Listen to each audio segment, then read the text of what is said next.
ಸರ್ವರಿಗೂ ಸ್ವಾಗತ ಸುಸ್ವಾಗತ. ಸಂಗೀತದ ಮಹಾನ್ ಮಹಿಮ ಗುರುಗಳಿಗೆಲ್ಲ ನಮಸ್ಕಾರಗಳನ್ನು ತಿಳಿಸುತ್ತಾ, ಸಂಗೀತದ ಹಿರಿಮೆ ಅಪಾರವಾದುದು. ಕಲೆಯು ಮನುಷ್ಯ ಜೀವನದ ಅವಿಭಾಜ್ಯ ಅಂಗ. ಅದರಲ್ಲೂ ಲಲಿತ ಕಲೆಗಳು ಮಾನವ ಸಂಸ್ಕೃತಿ ಸಾಕಾರದ ದ್ಯೋತಕ. ಲಲಿತ ಕಲೆಗಳಲ್ಲಿ ಶ್ರೇಷ್ಠವಾದುದು ಸಂಗೀತ. ಸಂಗೀತವು ಹೃದಯದ ಭಾಷೆ.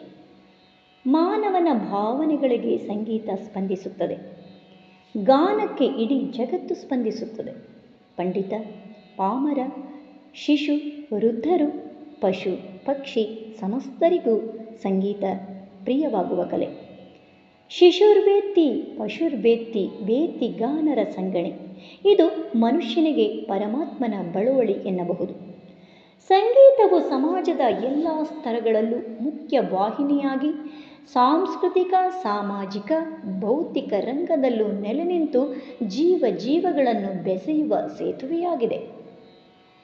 ಸಂಗೀತವು ಭಗವಂತನ ಸಾಕ್ಷಾತ್ಕಾರ ಪಡೆಯಲು ಸಾಧ್ಯವೆಂಬ ನಂಬಿಕೆ ಕೂಡ ಇದೆ.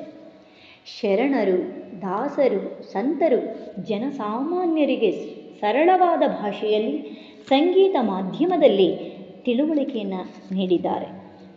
ಯಾವುದಾದರೂ ಪದ್ಯವನ್ನು ಸರಳವಾಗಿ ಹೇಳುವುದಕ್ಕಿಂತ ರಾಗವಾಗಿ ಆಡಿದಾಗ ಆ ಗೇಯತೆ ಬೇಗ ಮನವನ್ನು ಮುಟ್ಟುತ್ತದೆ. ಹಾಗೆಯೇ ಸಂಗೀತಕ್ಕೆ ಆಯಸ್ಕಾಂತೀಯ ಸೆಳೆತವಿದೆ. ಮಗು ಅಳುತ್ತಿರುವಾಗ ಹಾಡನ್ನು ಹಾಡಿದರೆ ಒಡನೆ ಅಳು ನಿಲ್ಲಿಸುತ್ತದೆ. ಅಲ್ಲದೆ ಲಾಲಿ ಜೋಗುಳ ಹಾಡನ್ನು ಕೇಳುತ್ತಾ ನಿದ್ರಿಸುತ್ತದೆ. ಮನಸ್ಸಿನ ಬೇಸರವನ್ನು ತೊಳೆಯುವ ಶಕ್ತಿಯನ್ನು ಸಂಗೀತವು ಹೊಂದಿದೆ. ಲಲಿತ ಕಲೆಗಳಲ್ಲಿ ಸಂಗೀತಕ್ಕೆ ಅಗ್ರಸ್ಥಾನ ಇದೆ. ಇದಕ್ಕೆ ನಿದರ್ಶನವಾಗಿ ವಿಷ್ಣು ಧರ್ಮೋತ್ತರ ಪುರಾಣದಲ್ಲಿ ಬರುವ ಪ್ರಸಂಗ ಹೀಗಿದೆ. ಒಬ್ಬ ದೊರೆ ಮುನಿಯ ಬಳಿ ಹೋಗಿ ತನಗೆ ಪ್ರತಿಮಾ ಕಲೆಯನ್ನು ಬೋಧಿಸಬೇಕೆಂದು ಅರಿಕೆಯನ್ನು ಸಲ್ಲಿಸುತ್ತಾನೆ. ಇದಕ್ಕೆ ಉತ್ತರವಾಗಿ ಮುನಿಯು ದೊರೆಗೆ ಮೊದಲು ಚಿತ್ರಕಲೆ ತಿಳಿದಿರಬೇಕೆಂದು, ಅದಕ್ಕೆ ಮುನ್ನ ನೃತ್ಯದ ಪರಿಣಿತಿ ಇರಬೇಕೆಂದು, ಅದಕ್ಕೂ ಮುನ್ನ ಲಯದ ಜ್ಞಾನವಿರಬೇಕೆಂದು, ಅದಕ್ಕಿಂತಲೂ ಮುಂಚೆ ಸಂಗೀತ ಕಲಿತಿರಬೇಕೆಂದು ಹೇಳಿ ಸಂಗೀತದ ಉತ್ಕೃಷ್ಟತೆಯನ್ನು ಎತ್ತಿ ಹಿಡಿಯುತ್ತಾರೆ. ದೇವತೆಯರು, ಗಂಧರ್ವರು ಎಲ್ಲ ಸಂಗೀತಜ್ಞರೇ ಆಗಿದ್ದರು. ಸರಸ್ವತಿ, ಕೃಷ್ಣ, ಶಿವ, ಪಾರ್ವತಿಯರು, ತುಂಬುರು ನಾರದರು, ಆಂಜನೇಯ, ರಾವಣ ಮೊದಲಾದವರು ಸಂಗೀತದ ಆಳವನ್ನು ಬಲ್ಲವರಾಗಿದ್ದರು. ಸಂಗೀತವು ದೈವಿಕಲೆ. ಅದನ್ನು ಒಂದೆರಡು ಮಾತುಗಳಲ್ಲಿ ವಿವರಣೆ ಮಾಡಲು ಸಾಧ್ಯ ಇಲ್ಲ. ಸಂಗೀತವು ವೈದ್ಯಶಾಸ್ತ್ರವೂ ಹೌದು, ಭೌತಶಾಸ್ತ್ರವೂ ಹೌದು, ಮಾನಸಿಕ ವಿಜ್ಞಾನವೂ ಹೌದು, ಗಣಿತಶಾಸ್ತ್ರವೂ ಹೌದು. ಸಮಾಜದ ಅವಿಭಾಜ್ಯ ಅಂಗ ಸಂಗೀತ.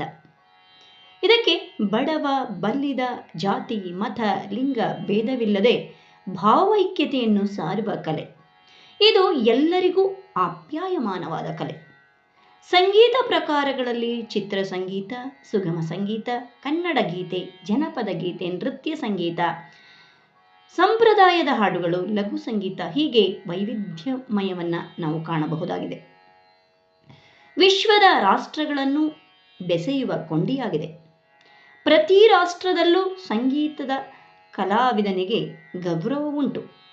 ಸಂಗೀತದ ಕಲಿಕೆಯಿಂದ ಏಕಾಗ್ರತೆ, ಹಾಗೆಯೇ ಸೃಜನಶೀಲತೆ, ವಿದ್ಯಾರ್ಥಿಯ ದಿನಚರಿಯಲ್ಲಿ ಶಿಸ್ತು ಕಂಡುಬರುತ್ತದೆ. ಆದುದರಿಂದ ಸಂಗೀತವನ್ನು ಎಲ್ಲರೂ ಕಲಿಯಬೇಕಾಗಿದೆ.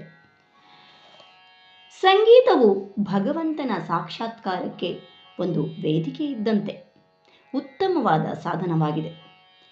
ಸಂಗೀತ ಜ್ಞಾನಮು ಭಕ್ತಿವಿನ ಸನ್ಮಾರ್ಗಮುಗಲದೆ ಎಂದು ತ್ಯಾಗರಾಜರು ಹೇಳಿದ್ದಾರೆ. ಸಂಗೀತವನ್ನು ಎಲ್ಲರೂ ಕಲಿಸೋಣ.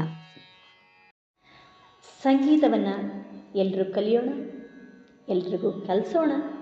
ಜೊತೆಗೆ ಸನ್ಮಾರ್ಗದ ಕಡೆ ಕರೆದುಕೊಂಡು ಹೋಗುವ ಸಂಗೀತವನ್ನು ನಾವೆಲ್ಲರೂ ಕೂಡ ನಮ್ಮೊಳಗೆ ಅನುಭವಿಸುತ್ತಾ ಉತ್ತಮ ಸಮಾಜದಲ್ಲಿ ಉತ್ತಮ ಪ್ರಜೆಯಾಗೋಣ ಎಂದು ಹೇಳುತ್ತಾ, ಸರ್ವರಿಗೂ ಮತ್ತೊಮ್ಮೆ ಮಗದೊಮ್ಮೆ ವಿಶ್ವ ಸಂಗೀತ ದಿನಾಚರಣೆಯ ಶುಭಾಶಯಗಳನ್ನು ಕೋರುತ್ತೇನೆ.